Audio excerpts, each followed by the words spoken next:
Bonjour Pierre Girard, donc vous êtes responsable juridique chez Securex.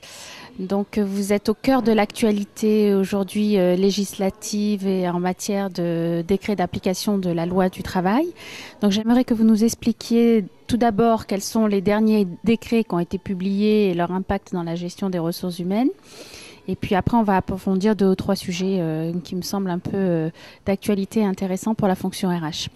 Donc bonjour. Alors justement, dans le journal officiel du 19 novembre, des décrets d'application de la loi travail ont été publiés par rapport à certains congés, comme le congé de soutien familial et le congé de proche aidant.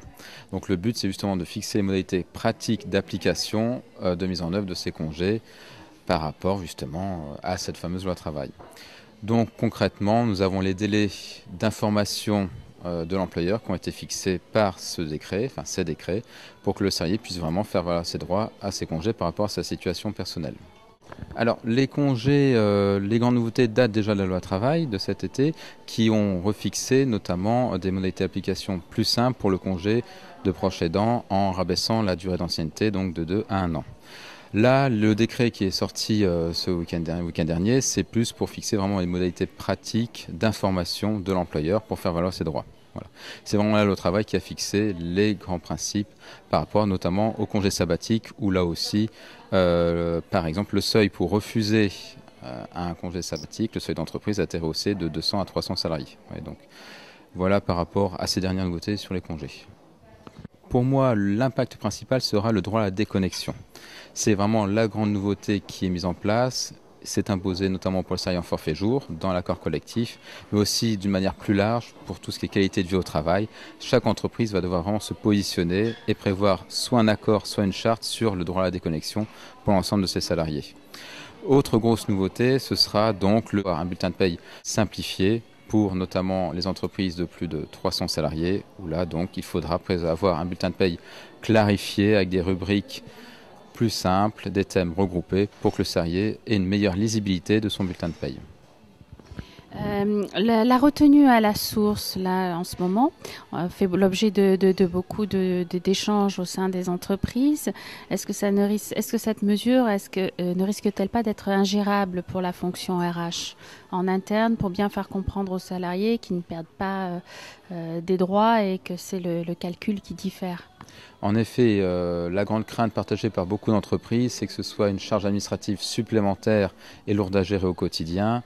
Oui, ce sera un taux à mettre sur le bulletin de paie qui devrait être calculé automatiquement. Néanmoins, d'un point de vue relationnel, d'un point de vue communication, il y aura un travail à faire du service RH vis-à-vis des salariés.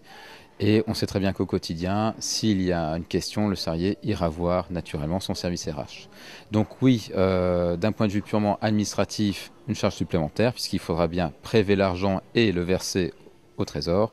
Et puis d'un point de vue purement communication vis-à-vis de ses salariés, là aussi, il faudra prévoir un plan de communication efficace pour que chacun soit bien informé des tenants et aboutissants. Vous expliquiez tout à l'heure qu'il y avait des calculs à refaire d'une année sur l'autre. Est-ce que vous pouvez un peu plus expliquer ce point? Oui, voilà. Alors donc, normalement, l'administration communiquera, donc si le texte reste en l'état, en septembre 2017, des taux via la DSN à chacun des entreprises, à chacune des entreprises pour tous les salariés. Et ce taux serait réactualisé chaque année en fonction des déclarations sur le revenu qui vont continuer à être effectuées chaque année.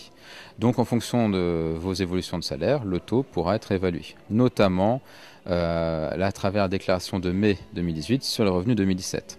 Car ils ont prévu des garde-fous pour éviter que justement l'année fiscale 2017 soit totalement blanche. Là, la crainte, c'est voilà, un surcroît de travail pour quelque chose qui n'était pas nécessaire à l'instant T. Ça, c'est l'éternel problème de cette législation qui est en constante évolution, surtout en ce moment où, en effet, entre la loi Rebsamen, la loi travail, où entre les deux, il y a eu très peu d'intervalle, beaucoup de services RH estiment en ce moment que c'est dur de digérer l'ensemble de ces dispositions pour les appliquer concrètement.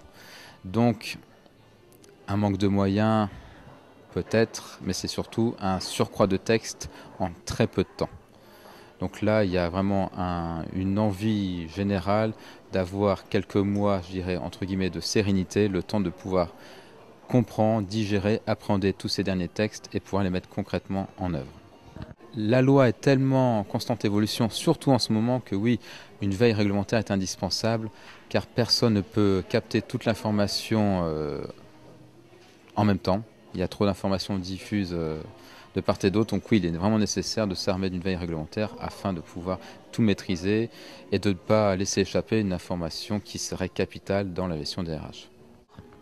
L'exemple le plus récent que j'ai, c'est forcément, je reviens là-dessus, le bulletin de paie clarifié, où si une entreprise ne le met pas en œuvre en temps et en heure, il y a un risque de 450 € d'amende par salarié. Donc vous voyez, donc là, ça peut vite être très coûteux. La retenue à la source, là aussi, des amendes sont mises en place donc dans le projet en cas de mauvais prélèvements sur le bulletin de paie. Donc on n'a pas d'estimation très précise, mais quand on regarde en détail, on voit bien que ça peut être très coûteux pour l'entreprise si jamais quelque chose manque dans les dates prévues. Pour en revenir au droit à la déconnexion, est-ce que vous avez quelques pistes ou quelques méthodes managériales à mettre en place pour faciliter justement ce droit et que ce soit bien perçu en interne par les supérieurs hiérarchiques, par exemple ? Avant tout, une énorme communication, car en effet, le droit à la déconnexion peut être très bien vécu par les salariés comme cela peut être vécu comme une injustice. Je m'explique, beaucoup de salariés apprécient la souplesse qu'offrent les nouvelles technologies de pouvoir éventuellement consulter ses emails en fin de journée en rentrant chez soi. Voire même de temps à autre le week-end. Bon, le droit à la déconnexion part d'une bonne idée de permettre aux salariés d'être un peu isolés et de respecter sa vie privée. Néanmoins, il faut qu'on arrive à préserver la souplesse qu'offrent les nouvelles technologies et qui est vécue comme une garantie sociale pour les salariés, vraiment un acquis social. Donc pour moi, une énorme communication, il faut vraiment associer les salariés à ce nouveau droit à la déconnexion pour justement faire émerger les idées grâce aux salariés, voir comment eux-mêmes envisagent les choses. L'un des exemples les plus frappants, ce serait de dire de pouvoir installer pendant quelques heures durant la nuit, par exemple, un blocage pour ne pas consulter ses emails. Ou alors, le fait de dire, voilà, j'envoie des emails le week-end, mais ceux-ci sont restés dans ma boîte mail et ne partent que le lundi matin, pour éviter justement une surcharge de travail pour ceux qui reçoivent les emails.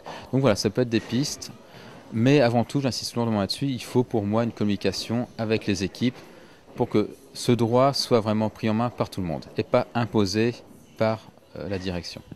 Je pensais plus au contrôle des managers sur les équipes et finalement, parfois on voit qu'il y a pas de limite à envoyer des mails tard le soir ou le week-end, mais c'est devenu un réflexe, c'est même plus pensé. Voilà, d'où la proposition que j'émettais de dire on envoie des emails très bien, mais ils sont bloqués. Et c'est seulement le lendemain à partir de 8 h par exemple qu'ils sont envoyés.